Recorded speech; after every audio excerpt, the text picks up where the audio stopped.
What's up, guys? Welcome back to the Schmovie podcast. Episode, what? Number 33. 33. Some amazing people have that number. Patrick Ewing, Grant Hill, and some other players. Oh, Scottie Pippen. Pippen. Also had number 30. What would Jordan be without Pippen? He would be a nobody. Let's be honest. He would be shite. Episode number 33. We're going to be talking about a film that I know I have been looking forward to for a long time. It's been in the can for a long time. Had a lot of troubles getting itself onto the screen for a long time. And a movie that you, I think you were interested in seeing, but you were a little apprehensive because the genre is not your cup of tea normally, right? Not my forte. Okay. Before we get to the feature, just to kind of tease it a little bit, we're going to do our Mighty Minute breakdown. And this week we're actually going to be talking about a film that is finally finding its way to theaters in a different way. And that is the new film Bully.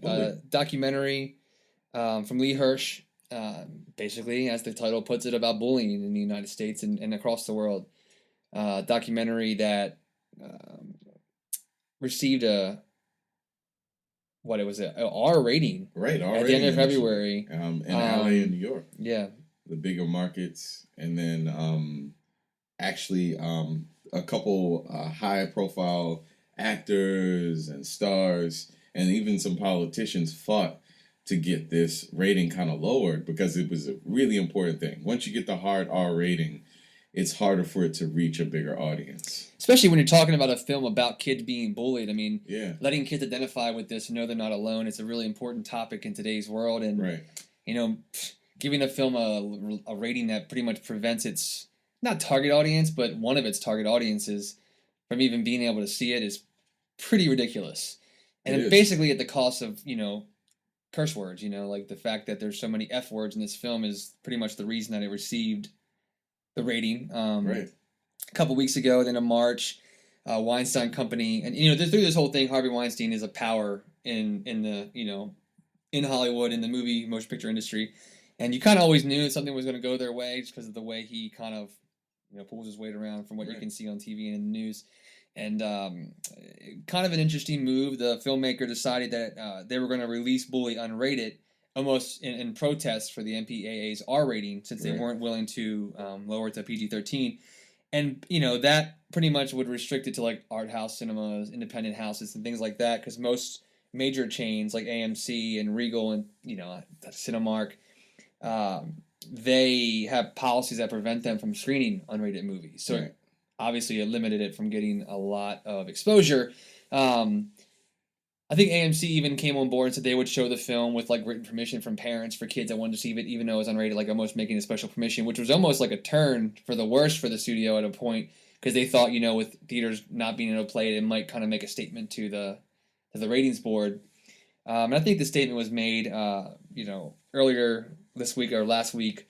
They announced that, they had agreed to lower the rating to PG-13, like we said before, basically at the cost of, some F words. Like they were able to keep a very crucial scene in the film that has to do with, I think, one of the main kids being bullied on a school bus. Apparently, it's supposed to go on for a long time. The scene's supposed to be pretty lengthy. Right. So I'm glad it happened. It's necessary. Because, the good part about it all is that a PG-13 might mean, I know it sounds a little weird, but like a class trip to see it, a class screening at some point. You know what I mean? Like, I think it's important that people know how serious bullying is. And it's weird because with cyberbullying, people act like this is the new phenomenon or something, but it's always existed. Little people always get beat up. And to have this kind of brought to light is a really important thing. So, yeah, it's a great point. I think a film like this, and being the hot topic that it is, eventually it's a movie that, if not a field trip, it's going to be a movie that's shown in schools, to classes. And movies, Michael Moore's films are shown in schools now. Like, a lot of the documentaries out there right now either receive special permission, but making it PG-13 not only makes it obviously more commercial for the studio, but at the root of it, more accessible. Let kids know that they're not alone. The filmmaker admitted that he was bullied as a kid. A lot of people that I know, even ourselves, bullied as kids at some point or another. Yeah. it's a pretty real thing, and it's really great that a film like this is getting the wide distribution now this weekend. So make sure you check around your local theaters, local showtimes, and see where Bully is playing in a theater near you. We're going to go check it out this weekend, and we'll be sure to talk about it later, but definitely do yourself a favor and Bully. see it. See it, please. So now on to our feature review this week. We're going to be talking about Drew Goddard and Joss Whedon's Cabin in the Woods. Cabin in the Woods. Now, I mean, like I said, I've been looking forward to this. I mean, I know this movie is going on 3 years old. You know, it was made back before MGM went bankrupt, and it's kind of been caught up in all these legalities of them filing Chapter 11 and, you know, basically being stuck in the middle of all that crap.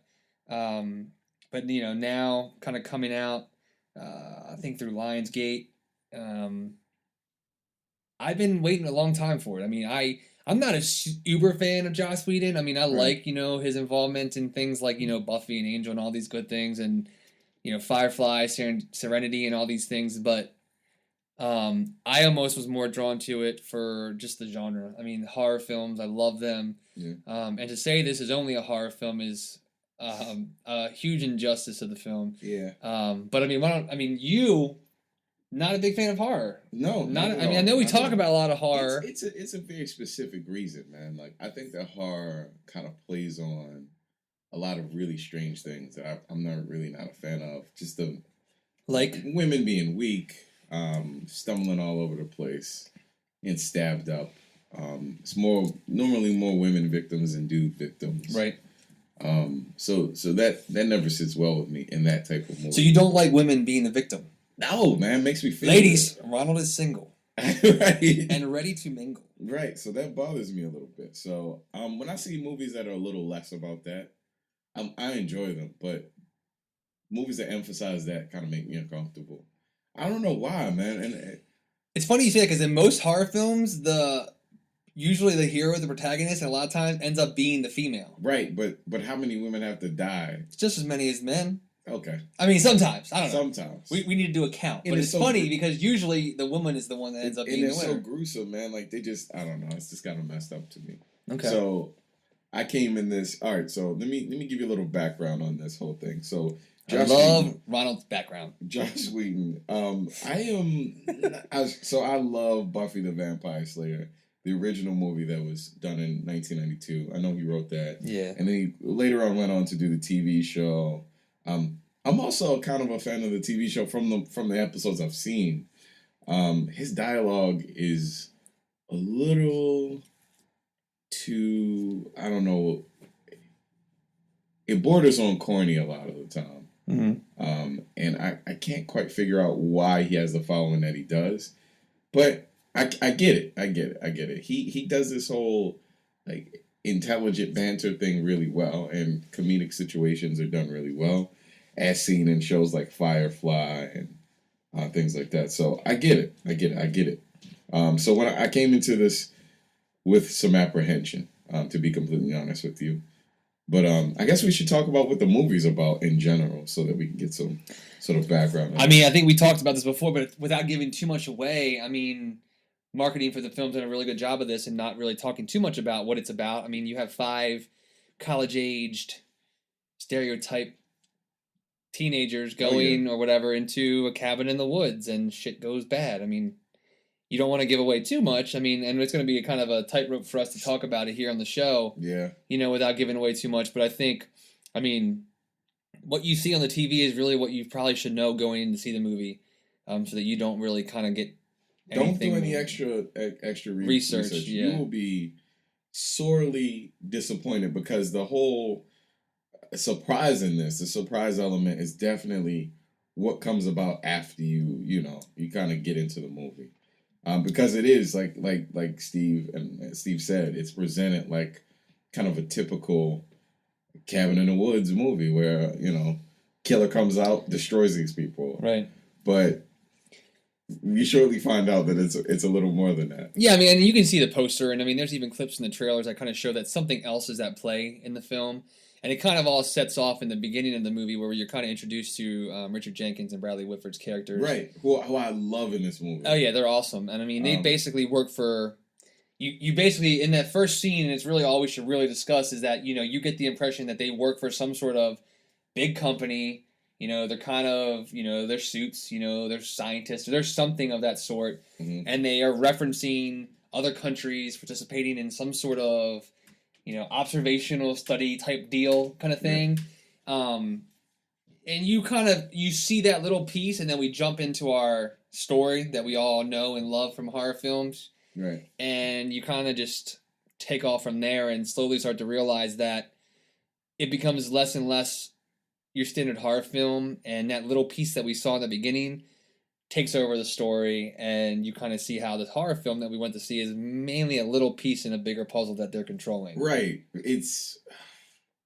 So I guess that the way we should explain it is kind of like the sort of fishbowl thing, like where we see the fish, and then we see the bowl, right, and then we see the people, and then we see the planet, and that's kind of the scale of how this movie is, and it's so weird because I don't want to give it away, but I think that one of the things that we have to let you know is that Joss Whedon has a very interesting way of he has some social commentary in this movie about violence in society and the way we view things as a whole, and it's done in a way that I thought at first I'm gonna be honest, man, I was kind of weirded out by it. You know what I mean? Like I was like, what is this? Obviously this is absurd. Like and Joss Whedon has a really big habit of having absurdity in his stuff.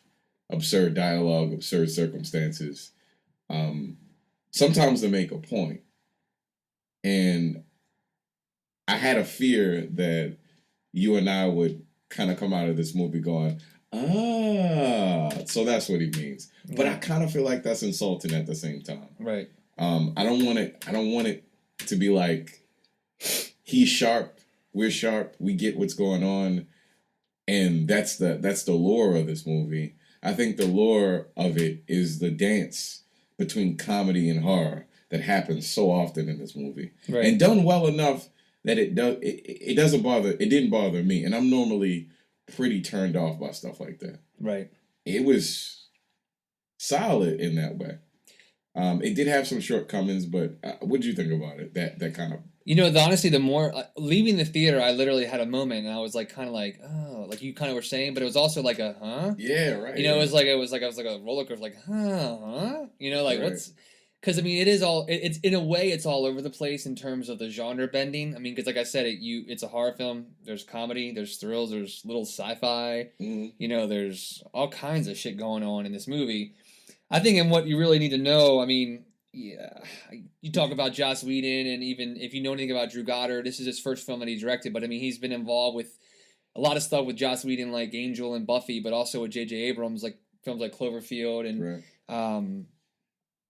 things like that, and even working on shows that do a lot of genre bending, like with Alias and Lost, even. Right. So kind of going down those alleys where you make that unexpected turn is really what they both are really good at, and a lot of that happens in this movie because I think the unpredictability of it is really what they were going for. I think I've read a lot about their thoughts on the film and their intentions, and a lot of it had to do with the way the horror genre was going, like I guess towards like that torture porn kind of horror, right? Like the Hostels and the Human Centipedes and all these things, and you kind of are at one point rooting that somebody stays alive, but then you kind of want to see him die.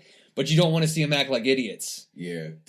I figured out why I liked it. I figured out why I liked it, and I figured out why I don't like it. Why I like it is that at the heart of it, it is Scream on a lot of levels. It is a commentary about the horror genre and society and a bunch of other things. So in that way, I guess if in the movie where it's similar to Scream, it almost reminds me the scale is upped a little bit, almost the way Watchmen is. Watchmen is a very, very complex commentary on the way comic books used to be. Right.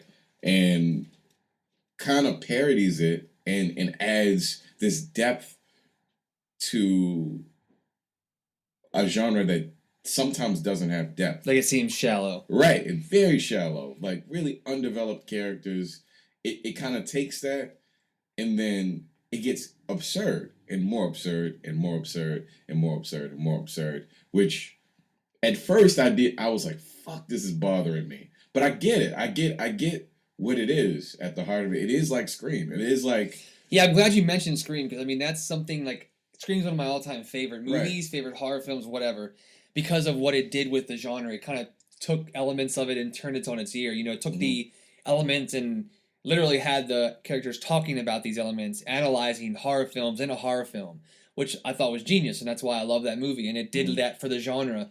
And, I mean, this does that in a different way, though. I think it does it more so about, I guess, the conventions of the stereotypes. It's not so much that they're talking about it themselves. Right. There's a couple scenes in the film where they do kind of say it out loud almost, and it makes it even funnier because they're saying it out loud, but they're not even aware of it still. Right. You know, and that's what this film is going for. This film is going for those things that even when something's maybe possibly being manipulated by an outside force and is being shoved down these kids' throats, like, this should not happen. You should not do this. Right. Yet they're still giving this choice to this kid or these teenagers, and they're still doing the bad thing. Yeah. That's that point where, like, you're rooting for them, but then you also want to see them make a mistake, but you don't want to see them act like idiots. You know what I mean? Like, which is where the control piece comes in.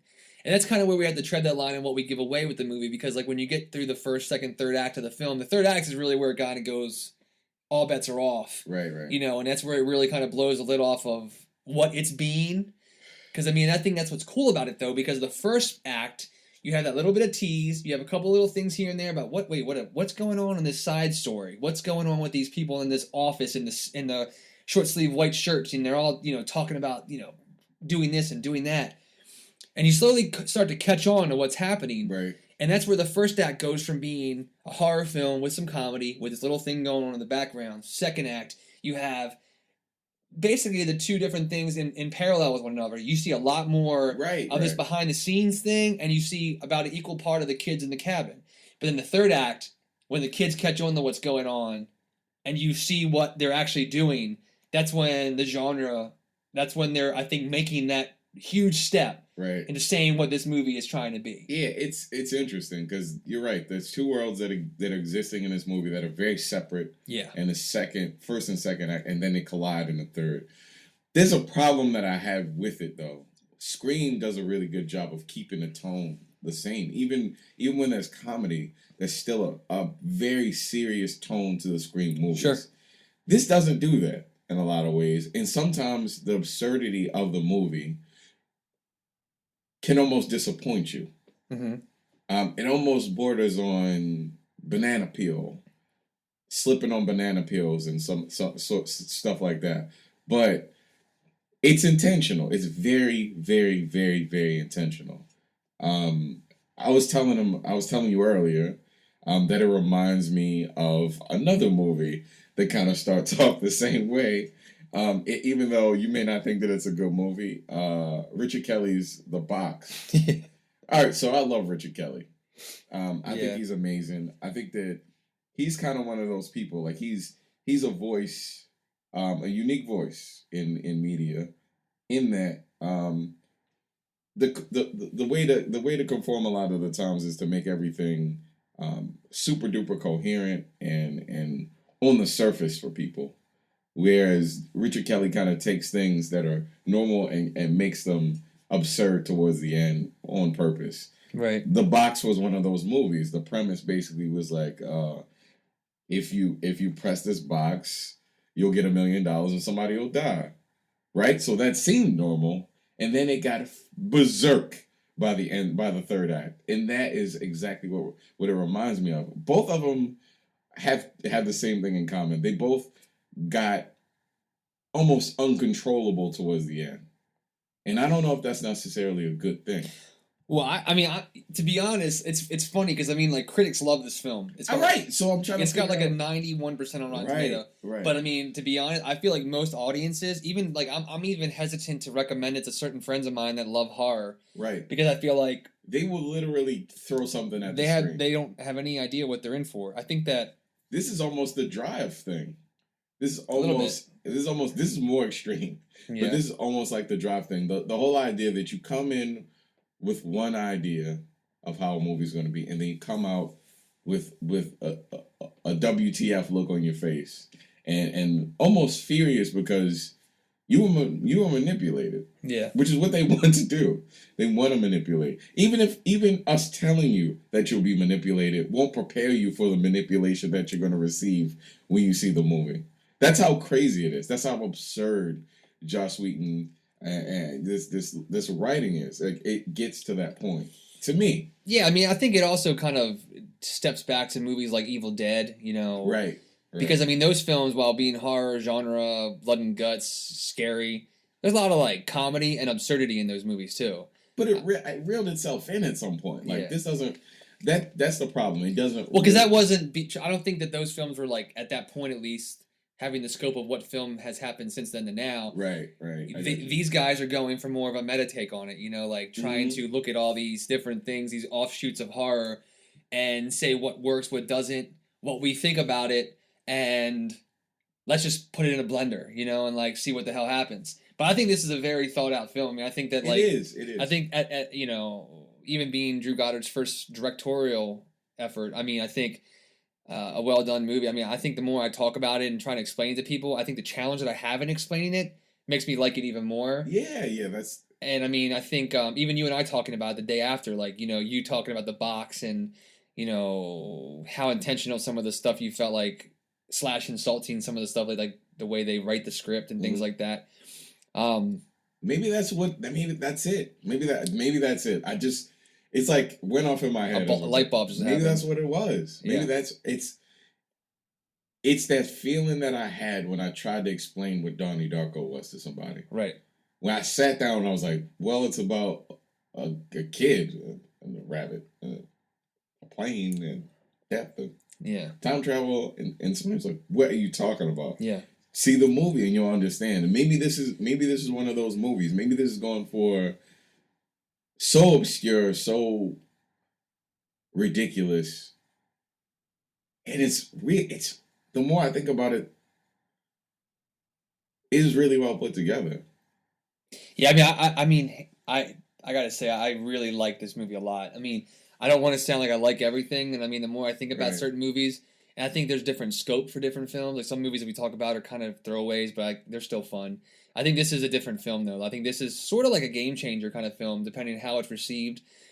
I'm concerned though with its like box office hope. I mean, I don't know. I don't think the word of mouth's going to be very good on the movie. I think it's one of those films that makes its way to DVD and blows up there. You know, it's not a. Another thing also is it's incredibly self-aware. Like like movies aren't necessarily always presented like we're in on this. We're in on this. You know what it also proves? It's kind of a weird thing. If Joss Whedon wanted to, he could make a horror film and it would be fucking incredible. Like just a horror film, not just a parody of a horror film. It's kind of almost like if we wanted to do it this way, we could and do it better than you can do it. Yeah. On top of everything else, which was weird. Because the whole tone of the first act is just like that. It's just like a horror film should be. All the cool things that a horror film should have. And they could have made it, you know, they could have had a unique way of people dying. They could have a unique way of kind of handling the story. And it could have been done that way. But I don't know, man. The more I think about it, you liked it. I liked it. Yeah, I mean, honestly, I think it's that movie you do have to think about it a little bit. Right. I mean, it's all on the surface a lot. You know, there's a lot on the surface and you can take it in. And I think, unfortunately, that's what a lot of people are going to get, I think, scared away by because it is so meta and so... It's very meta. So out there and just like so many things involved. But I think that the fact that it was so well thought out, and I think that, I mean...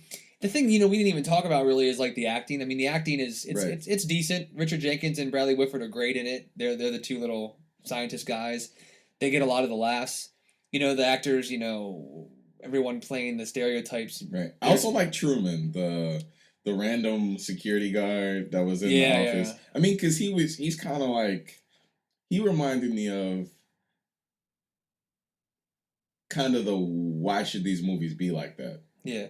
He's like the reason almost. Yeah, he's like, well, that doesn't make any sense. Yeah, well, why are you doing that? Or, right. Yeah, why we... Do you feel bad about that? Or you know, it's like, so weird, man. It's like a bigger... It almost reminds me of like those jokes, like those big jokes about God. Like, I know it's weird, but like all these elements that make a good joke. It's like the setup, the story, and then you realize that the joke is a lot more than just that instance of the, you know, whatever Then the the punchline, is. yeah. The punchline is horror films. It is what the genre has become, and this is a healthy reminder that things can be good. Things can be different. That's it right there. Things can be different and still be good. Yeah, That's it. I mean, I feel like that's what you take out of this film.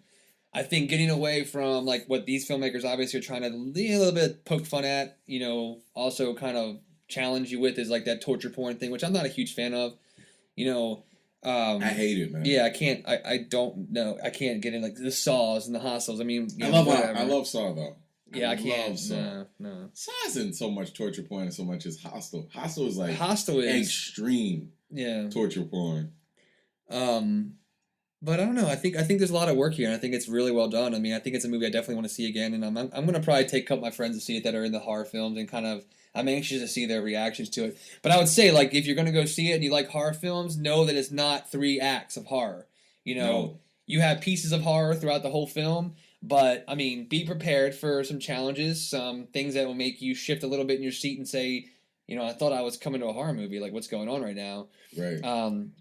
Prepare for a little bit of that, because I think if you don't set yourself up, you know, by researching it, or like, you know, we try to not give a lot away on this podcast, but I mean, the more reviews you read, you know, if you don't do that, I think you'd be better off.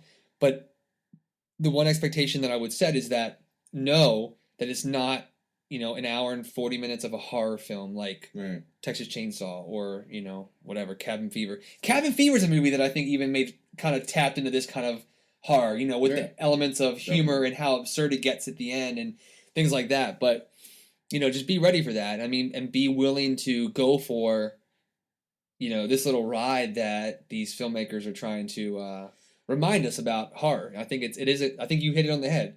Horror can be good and be different still. I mean, I think you can make a different kind of horror movie and not have to stick to a formula, especially if it's trendy, and still make it effective. I mean, there was a decent amount of jumps in the movie theater. Like, there were some people like jumping still. It you know, and that's the thing. I think you could watch this movie. I mean, you could watch an audience watching this movie without knowing the movie they were watching, and a couple times question yourself, like, what kind of film are they watching? You know, because in the first like 20 minutes, there's a couple big jumps. Right. But then, you know, the rest of the film, there's a lot of laughter too, and, you know, and uncomfortable laughter too at that. So it's like it's a nice mix, and it kind of goes, and that's the journey the film takes. It goes from those straightforward scares to more of the scariness by what's actually happening on the screen, and like, did that just happen, or can't believe I just saw that? Like, that's so out of left field, kind of things. But I mean, the movie's getting lots of love. It comes out in theaters this weekend. Finally, glad to see it come out 3 years later, nearly. Fans of horror, go check it out. I think you're going to enjoy it a lot. I definitely was a big fan, and I can't wait to see it again. Do you have anything else to throw in there for Cabin in the Woods, Ronald? No, man, see it. I think it's a really, really solid movie, and I think that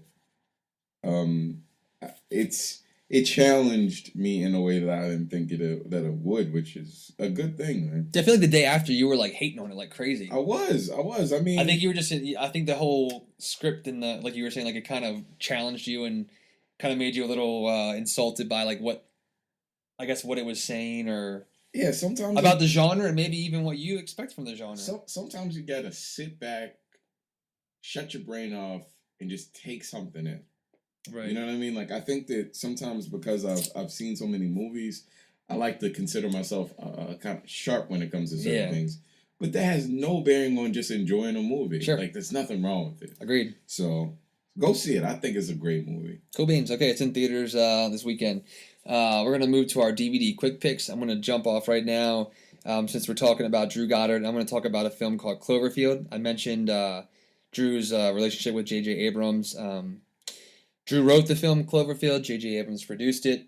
Came out in 2008. I know a lot of people remembered like the teaser trailers that played, you know, after the Transformer film, of the footage in the subway in New York City. Poster's pretty slick with the Statue of Liberty kind of ripped to shreds, and you can kind of see New York in the distance. Really cool found footage film. I'm a fan of found footage movies. Kind of interested to see how each one has a take on the genre. Like creature features, like New York. So I mean, everything added up for me. This has been on DVD for a bit, but I wanted to just throw it out there, mainly because of Drew's involvement with it, with Cabin in the Woods being his first directorial film. The funny thing was that this movie actually came out not even, or just about a year before Cabin in the Woods was made. So had Cabin in the Woods came out when it should have, it's almost, you wonder maybe if his career would have taken off with the momentum coming from Cloverfield, which brought in over $170 million worldwide at the box office for a pretty small film that didn't cost anything to make, like $20 million to make or something like that, $25 million. Really cool found footage film. It's one of the best I've ever seen. Yeah, I love it. Watched it multiple times. One of the first movies I watched, one of my first hangout sessions with my girlfriend. It's good, really? Good stuff. Yeah, Cloverfield. Great stuff. Viral campaign. Love it. Love it. Everything about that movie was well done. Definitely see it if you haven't. Yeah, mine is not quite as. So I'm going to do Richard Kelly's The Box. You're gonna talk about. You just got to talk about it more. I got to talk about it more. Just more. I think that everybody should see a movie that goes from normal premise to absurdity, and this is one of those. So I think, let me just say real quick before you get into your love for The Box. That was probably the one instance in my life that I remember leaving the theater saying what the fuck happened out loud. Excuse my language. Yeah. But I was with that movie for about half to two-thirds. It was and I was like making reasons and excuses to stick with it while my girlfriend was like, what the hell is going on? We need to leave. Let's go get lunch. I'm like, no, this is that. I'm like explaining it to her and, blah, blah, blah. And then I don't know, man. That was one of the movies I remember being like, oh my God, what in God's name did Richard Kelly just be like, I'm Richard Kelly. I make crazy fucking movies. I'm going to just make a movie that just blows your mind because it makes no sense. I think that's one of those movies. Like, well, then he can check that off his bucket list because that movie's done. Clearly, this man was on acid when he wrote this movie. Obviously. It was so crazy. I'm sorry to interrupt you. I just had to say it's cool, but I think that's what's so cool about it. I think we all should watch movies that make us feel like that sometimes because you'll never forget it. You'll never forget how ridiculous it escalated to. So you can appreciate the sweet more by having a taste of the sour. You can appreciate a reasonable pace to a film because this had no reasonable pace. I mean, so I don't know The Box. I'm not even gonna. So Cameron Diaz is in it. James Marsden. How do you pronounce this guy's name? Frank Langella? Yeah, Langella. Okay. Langella. I was going to say Langella.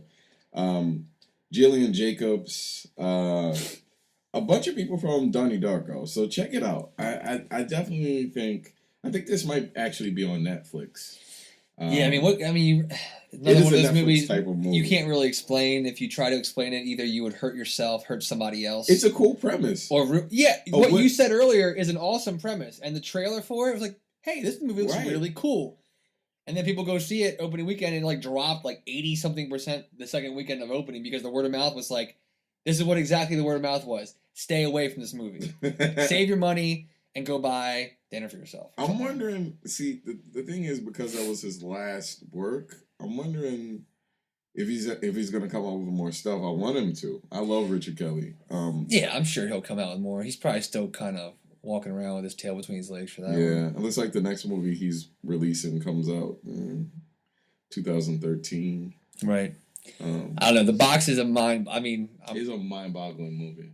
But so is the movie we just reviewed. Cabin in the Woods. Cabin in the Woods is the key difference, and this isn't just my opinion, with The Box and Cabin in the Woods, if you're going to compare the two, is that in The Box, I feel like you struggle to stay with it.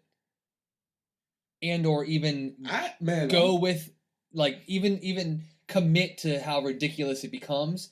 Where with Cabin in the Woods, I think where that third act kicks in, I think you're enough into what the meat of this movie is that whether or not you like it or go with it or whatever, you are at least gonna, ride it out. You know what I mean? Like, I feel like with Box, a lot of people that I saw the movie with, I can remember, like, handfuls of people leaving that movie. And I think, like, 2 people left the screening that we went to for Cabin in the Woods. I counted a couple people walk out. But I think for the most part, the way it slowly unfolds and transitions into what the real story is, which is not these kids in the conventional horror film, where I felt like the box was like, it was almost like a bait and switch. It went from like a box to an alien into water and all kinds of shit. Like, what? What? I mean, I don't know. There's nothing to really say about we it. We can't say words. Can't say you words. can't express it with words. You're gonna watch. So we're gonna just look at the mic right now and have a moment of silence to let our brains tell you what happens in the box. That's all it took right there. Yeah.